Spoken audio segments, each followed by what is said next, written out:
Smiley from the Energy Boutique with your energy forecast for Tuesday, January 31st. So today we do have the moon in Gemini all day, really pushing our mental processes. We are definitely looking to spice things up, looking to be mentally engaged and stimulated, conversations, communications, a very top of our list because we want to bounce ideas off of other people. This is where true inspiration comes from, and we are definitely feeling like we have a lot to say, a lot to explore. Now, this is the last day of January, so there is going to be a little bit of an intensity trying to wrap up the particular life lessons that we were supposed to learn here in January as we prepare to shift into a brand new month. So there's always that overwhelming pressure to kind of wrap things up. Now, we have 8 different aspects here today. 6 of them involve the moon, and we are starting the day off with a very beautiful aspect between Mercury and Mars. So Mercury, ruler of the mental plane, ruler of information, ruler of communication, ruler over the Gemini energy that the moon is making a very harmonious aspect with Mars, the god of war, ruling over our physical energy, our drive, our passion, even our anger, who is in Gemini energy. So what we got going on here is a very aggressive mental plane. What we have going on here, very strong thoughts, very strong feelings. This conversation is inspired to make moves, to make progress. We are definitely really challenging ourselves. We are kind of getting a stronger mental narrative into play in order to support us to actually go after what it is that we want. We get a huge amount of help when the moon goes ahead and trines the sun. A trine is a beautiful energy. The moon is in Gemini. The sun is in Aquarius. We get some air on air action here. You best believe that this is a lot of pressure in the mental plane. The wheels are just turning. We have the higher octave of this Aquarian energy shining a bright light from the sun on the possibilities of the vision that we are conjuring up for the future. While emotionally speaking, we're in Gemini energy trying to stay logical and practical in our egoic experience in order to bring some of these visions to life.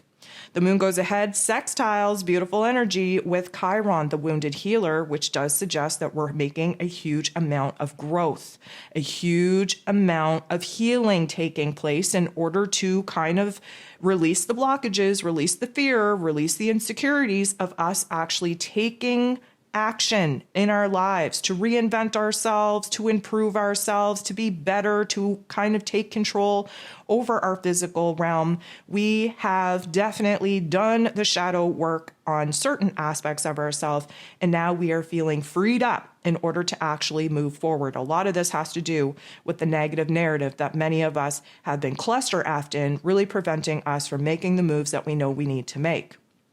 The moon goes ahead, makes an awkward interaction with Pluto. Pluto, of course, the great transformer himself.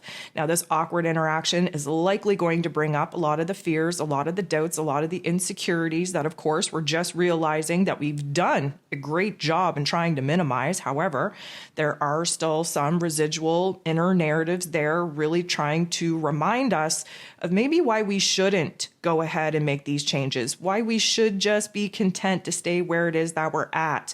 We do have to take a trip down memory lane, remind ourselves of the pain, of the trauma, of the suffering of our past experiences, and hope that we can turn that into an inspiration and a motivation to kick our asses in gear and actually dig ourselves out of this funk.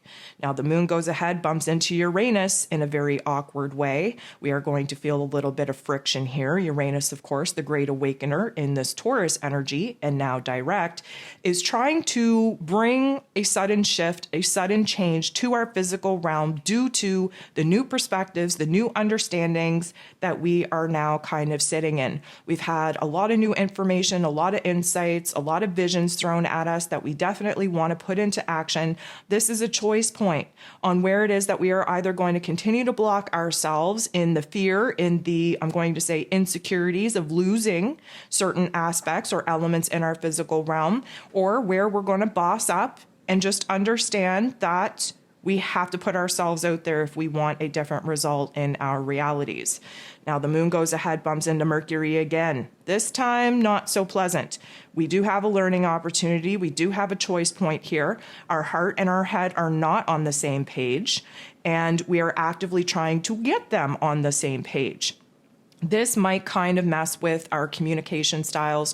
We might find ourselves kind of edgy, a little bit defensive, if you will. We might find negative narratives kicking in at this time. But overall, this is kind of the dark force shadow realm trying to prevent us from making the big changes that we're hyping ourselves up to make. So we do kind of have to expect that negative narrative kicking in, trying to talk us out of doing a lot of the new things that we are definitely fired up and ready to take action upon.